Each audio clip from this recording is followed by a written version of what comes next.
The champagne flute shattered in my hand before I even realized I'd squeezed it too hard. Shards bit into my palm, warm blood mixing with the bubbly spill across the marble countertop, but I barely felt it.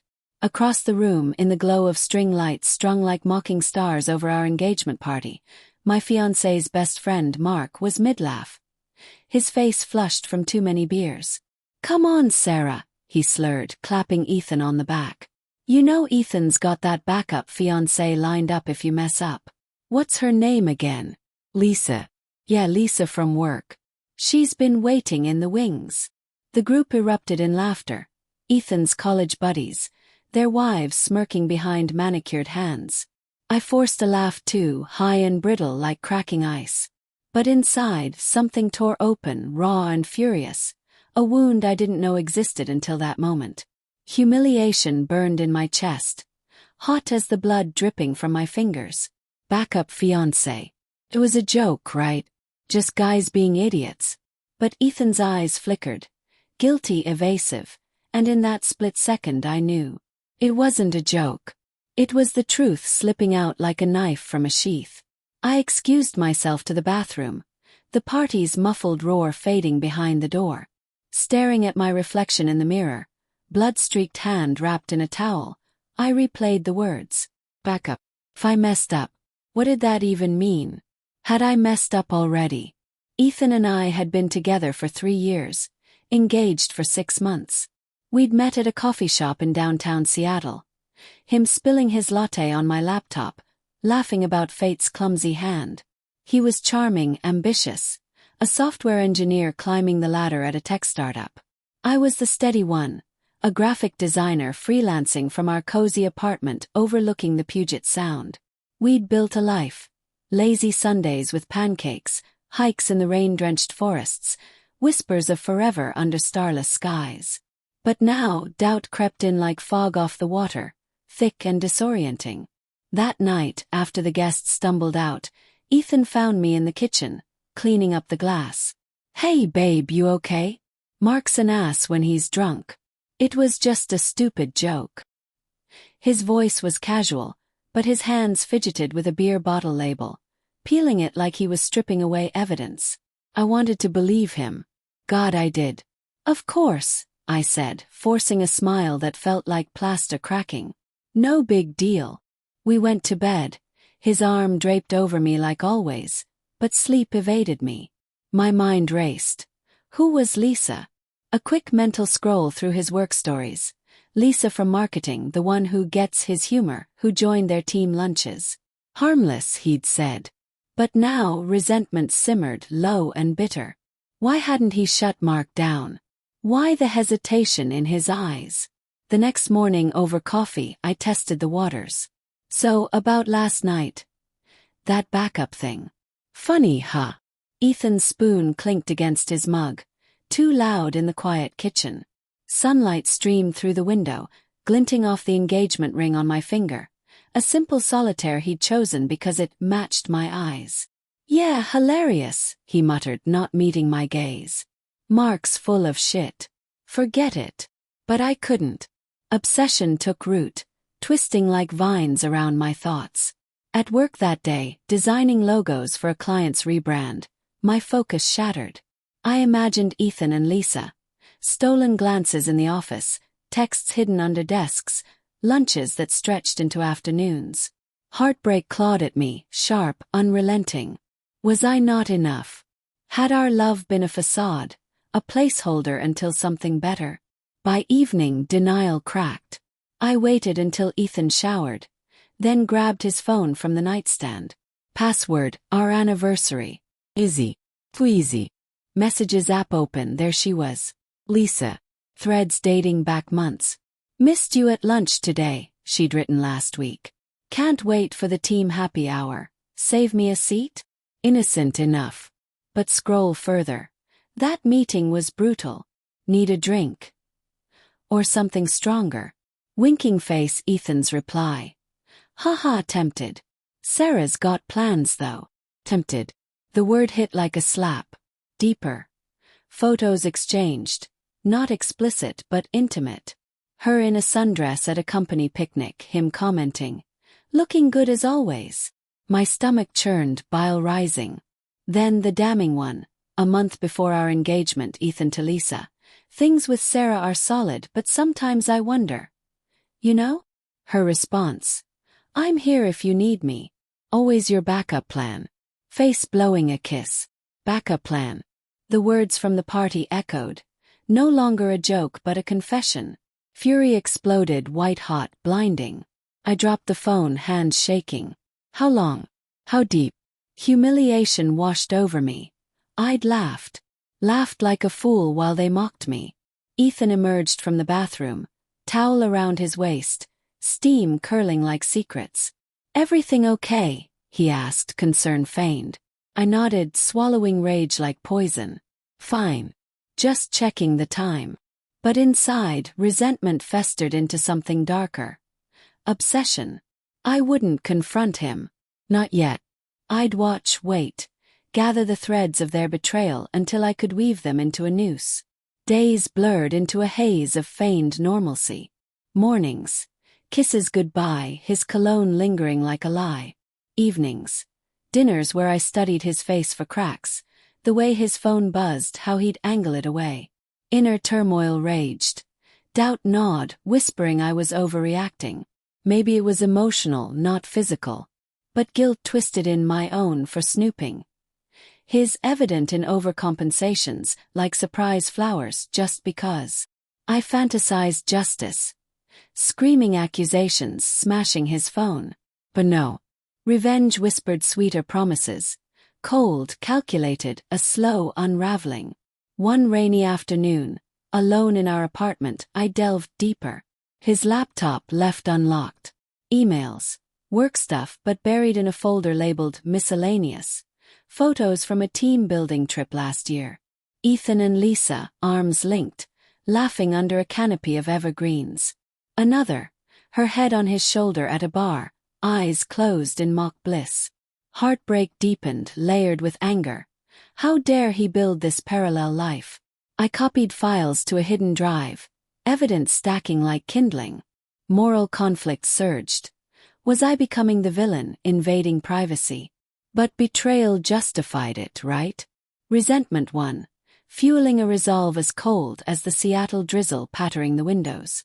Tension built subtly. At a dinner with friends, Mark included, I joked back. Hey Mark, remember that backup fiancé bit? Hilarious. Ethan's so lucky to have options. The table fell silent, forks pausing mid-air. Ethan shot me a look, sharp warning. Mark chuckled nervously. Yeah, a good one. But I saw it. Fear in Ethan's eyes, a crack in his facade. That night in bed he turned to me. What was that about? Voice low-edged. Nothing, I replied, tracing his jaw with a finger, hiding the tremor. Just playing along. Inside, obsession bloomed. I'd make him feel the humiliation, the doubt. But doubt crept in too. Was revenge worth shattering us? Or was us already shattered? Weeks passed, suspense coiling tighter. I tracked their messages via a synced app I'd installed secretly. Guilt pricking but ignored. They met for coffee twice. Texts laced with innuendo. Can't stop thinking about last time, she wrote. His reply. Me neither. But careful, Sarah's been weird lately. Weird. The word fueled rage, turning heartbreak to steel. I planned quietly. Fantasies of exposure, of turning his world upside down. But fear held me. What if I lost everything? Moral grayness enveloped me. Revenge felt justified, yet poisonous. Then the breaking point. A late-night text from Lisa. Engagement parties tomorrow. Wish it was us. Ethan's response. Sometimes I do too. Heart shattering anew, I stared at the screen in the dark, tears hot on my cheeks. Resolve hardened. No more denial. Revenge wasn't optional. It was survival. The invitation arrived like a serpent in the mail. Glossy cardstock, gold-embossed script announcing Lisa's promotion party at a swanky rooftop bar downtown. Ethan had mentioned it casually. Work thing, babe. Boring networking. But I knew from the texts it was their playground. I'll come. I said over breakfast, stirring my coffee with deliberate calm. His eyes widened, spoon hovering. Really? You hate these events? I smiled, sweet as venom. Supportive fiancé, right? Plus, I'd love to meet Lisa properly. He hesitated, then nodded. Sure. It'll be fun. But his voice cracked, a hairline fracture. Inside, my heart pounded, anger and anticipation twisting into a knot. This was the stage. Revenge the script. The bar pulsed with life. Jazz humming low, city lights sprawling below like a glittering web. Ethan introduced me to colleagues, his hand possessive on my waist. Then Lisa, tall brunette, in a red dress that screamed confidence. Sarah. So nice to finally meet you, she gushed, air kissing my cheeks. Her perfume, floral, cloying, stuck in my throat. Likewise, I replied, grip firm on her hand. Our eyes met, hers curious, mine probing. Did she sense the storm? Conversation flowed, superficial, laced with tension. Ethan talks about you all the time, she said, sipping a martini. Must be nice having such a devoted guy. Subtle dig. Or paranoia. Ethan laughed too loud, steering talk to work. As the night wore on, alcohol loosened tongues. I nursed a wine, observing. Their glances, brief but charged. A brush of hands passing drinks. Humiliation from the engagement party resurfaced, fueling cold resolve. In the bathroom, alone with my reflection, makeup flawless, eyes stormy, I whispered affirmations. You're not the fool anymore. Back out, I accidentally bumped Lisa at the bar. Oops, sorry. Let me buy you another. We chatted. Her ambitions, travels. Probe gently. Ethan says you're indispensable at work. Must be close. You flushed. Oh, we're friends. Nothing more. But I smiled. Of course. Suspense mounted as I executed phase 1. Subtle seeds. Over group toasts I raised my glass. To backups, who keep things running smoothly. Laughter rippled, confused. Ethan paled. Lisa's smile froze. Mark there too choked on his beer. Inside joke, I explained lightly. But the air thickened, whispers starting. Ethan pulled me aside later, voice hushed fury. What the hell, Sarah? Feigned innocence. Just having fun. Like your friends did. His eyes searched mine, guilt flickering. This isn't you. Oh, but it was. The new me, forged in betrayal's fire. Home that night, argument erupted. You're acting crazy, he yelled, pacing our living room, rain lashing the windows like accusations. Crazy. Because I know about Lisa. The words hung electric. He froze. What? I pulled out my phone, screenshots glowing. Backup fiancé. Tempted. Wish it was us. His face crumpled, denial then defeat. It's not what you think. Emotional, yeah, but nothing happened. Liar. Heartbreak surged, but I channeled it to rage. You humiliated me. Let them joke about it. Tears came unbidden. I laughed, Ethan. I laughed while you betrayed me. He reached for me, I recoiled. I'm sorry. It was stupid. I love you. But words rang hollow. Obsession peaked. I couldn't forgive. Revenge evolved, from exposure to something sharper. Next day I called in sick, spent hours plotting. Moral conflict raged. Was I stooping to their level?